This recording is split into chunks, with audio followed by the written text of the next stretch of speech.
शेखर ई study में आप सभी का स्वागत है। प्रिय विद्यार्थियों, हमारे इस ऑनलाइन इंस्टीट्यूट के माध्यम से आप सभी को गणित और हिंदी विषय का आधारभूत तरीके से अध्यापन कराया जाता है, जिसमें कहीं अगर थोड़ी बहुत त्रुटि हो जाती है तो उसके लिए हम क्षमा प्रार्थी हैं और इस संबंध में आपके सुझाव आमंत्रित हैं। धन्यवाद। हेलो दोस्तों, मैं शेखर स्वागत करता हूं आपका अपने YouTube चैनल शेखर ई स्टडी पॉइंट पे। दोस्तों, सामान्य हिंदी की कक्षाएं चल रही थी जिसमें हम विकारी शब्द का अध्ययन कर रहे थे। ठीक है, हम शब्द रचना के तहत ये टॉपिक की शुरुआत किए थे जिसको हमने 5 प्रकार से विभाजित किया था। अब तक इसके 13 पार्ट आ चुके हैं। उसी क्रम में आज 14वां पार्ट होगा।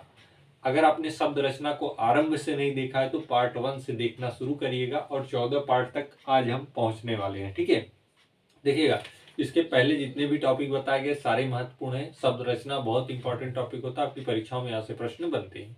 ये चल रहा है शब्द रचना का चौथा प्रकार, रूप विकार और बनावट के आधार पर। इसे 2 भागों में आपको पढ़ना है, विकारी और अविकारी। विकारी शब्द चल रहा है, विकारी में आपको संज्ञा बता दी गई है, सर्वनाम बता दिया गया है, विशेषण चल रहा है। विशेषण का सामान्य परिचय में बता चुका हूं कि जो शब्द संज्ञा और सर्वनाम की विशेषता बताते हैं वही विशेषण होते हैं। ये 4 प्रकार से विभाजित हैं। मैंने आपको गुणवाचक विशेषण, सार्वनामिक विशेषण बता दिया है। अब तीसरा है आपको पढ़ना, जो है संख्यावाचक विशेषण, और लास्ट इसका परिमाणवाचक विशेषण है। ठीक है, तो गुणवाचक विशेषण और सार्वनामिक विशेषण जिसकी व्याख्या इसके पहले के पार्ट में की जा चुकी है। आज आप तीसरा पढ़ेंगे, संख्यावाचक विशेषण। नाम से ही स्पष्ट है, संख्यावाचक विशेषण। जिन विशेषण शब्दों से गणना का बोध होता है उसे संख्यावाचक विशेषण कहते हैं। मतलब ऐसे विशेषण शब्द, मतलब वह शब्द कहाँ मिलेगा आपको, संज्ञा और सर्वनाम की विशेषता बतलाता हुआ मिलेगा, लेकिन वह गणना का बोध कराएगा। ठीक है, तो जिन विशेषण शब्दों में गणना का बोध होता है, जिन विशेषण शब्दों से गणना का बोध होता है, वही विशेषण शब्द क्या कहलाएंगे, संख्यावाचक विशेषण शब्द कहलाएंगे। और मैंने आपको बता रखा है कि विशेषण क्या करता है, संज्ञा और सर्वनाम की विशेषता बताता है। तो जो गणनावाचक शब्द मिलेगा वह किसकी विशेषता बतलाता मिलेगा, संज्ञा की विशेषता बताता मिलेगा या सर्वनाम की विशेषता बताता मिलेगा। ठीक है, मोस्टली संज्ञा की ही विशेषता बताता मिलेगा संख्यावाचक रूप में। देखिएगा, संख्यावाचक विशेषण को आप 2 प्रकार से देखेंगे, निश्चित संख्यावाचक विशेषण और अनिश्चित संख्यावाचक विशेषण। ठीक है, तो निश्चित संख्यावाचक, अनिश्चित संख्यावाचक आपको डिफाइन मैंने कर दिया है। हालांकि आपको प्रश्न में बहुत अगर डीपली जाएगा तभी इतना पूछता है निश्चित अनिश्चित, नहीं तो संख्यावाचक विशेषण तक ही काफी होता है। ठीक है, देखिएगा, उदाहरणों के माध्यम से समझिएगा कि संख्यावाचक विशेषण होता क्या है। जैसे पहला उदाहरण है, मैंने कहा 2 प्रकार से है, निश्चित और अनिश्चित। निश्चित में आप पहला उदाहरण देखेंगे, मेरे पास 5 पेन है। तो देखिए, इस चीज का क्या है, निर्धारण है कि मेरे पास 5 ही पेन है, मेरे पास 5 पेन है। तो ये 5 पेन क्या है, निश्चितता का बोध करा रहा है। और ये संख्यावाचक विशेषण है, पेन क्या है, संज्ञा है, इसकी विशेषता बता रहा है कि कितनी पेन है, 5 पेन है। तो ये क्या है, निश्चित संख्यावाचक विशेषण है। अगर आप दूसरा देखेंगे तो वे तीनों रामायण देख रहे हैं। अब देखिएगा, वे तीनों मतलब 3 व्यक्तियों का बोध हो रहा है। तो रामायण देख रहे हैं मतलब तीनों व्यक्ति क्या देख रहे हैं, रामायण देख रहे हैं। जैसे हम दोनों बाजार जा रहे हैं, 2 लड़कियां खेल रही हैं, 5 घोड़ों का अस्तबल है। तो यहाँ पे जितनी भी संख्या है, 5 आए हैं, 2 आए हैं, दोनों आया है, तीनों आया है, ये सब क्या है, निश्चितता का बोध करा रहे हैं, इसलिए इन्हें निश्चित संख्यावाचक विशेषण के अंतर्गत रखा जाएगा। ठीक है, जैसे संज्ञा और सर्वनाम की विशेषता विशेषण बताता है और जो उसके आगे संख्या लगी है वही विशेषण को संख्यावाचक विशेषण बनाता है। जैसे आप अनिश्चित संख्यावाचक विशेषण की बात करेंगे तो सभा में कई लोग मौजूद थे। अब देखिएगा, सभा में कई लोग मौजूद थे मतलब ये निर्धारित नहीं है कि कितने लोग थे, इसलिए अनिश्चितता का बोध करा रहा है तो यह भी संख्यावाचक विशेषण, लेकिन अनिश्चितता का बोध करा रहा है। कक्षा में कुछ छात्र बैठे, कुछ क्या है, यह अनिश्चित शब्द है।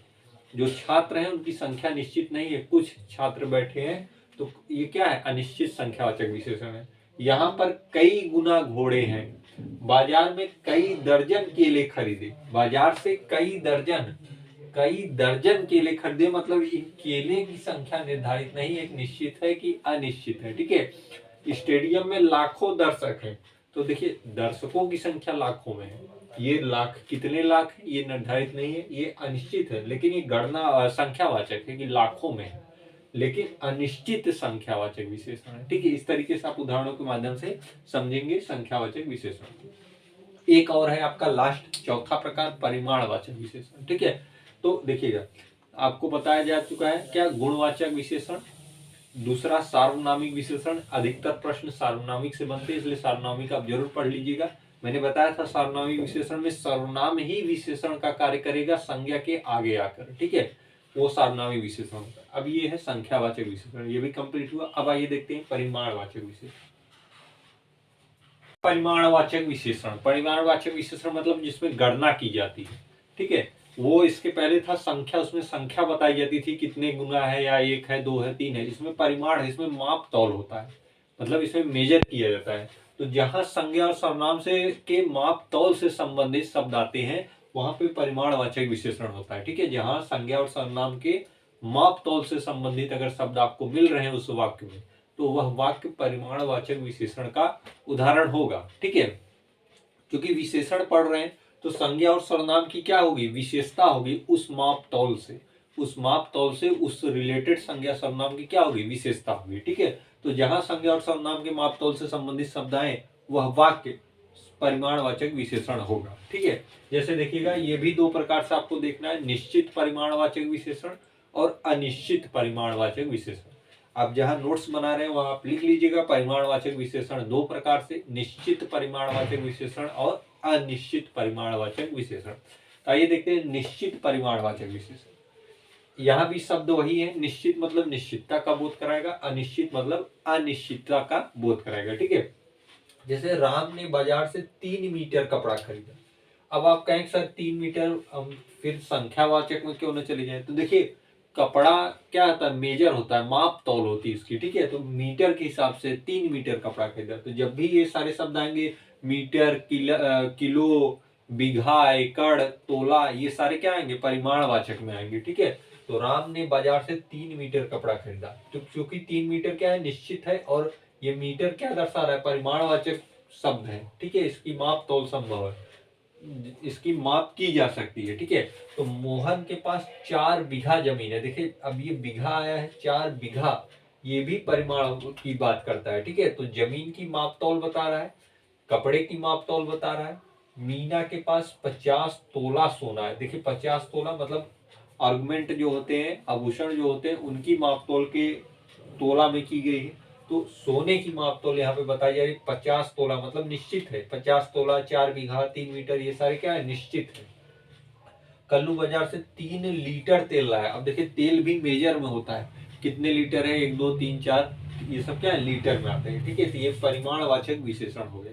अब निश्चित के जस्ट विपरीत आप जाएंगे अनिश्चित परिमाणवाचक विशेषण। अनिश्चित परिमाणवाचक विशेषण में मतलब इसमें निश्चितता का बोध नहीं होगा, मतलब आपको मालूम नहीं चलेगा कि कितना है, बस कुछ इस तरीके के शब्द आएंगे। जैसे मोहन ने कुछ किलो आम खरीदा। अब देखिए आम का भी मापन होता है, माप तौल होती है।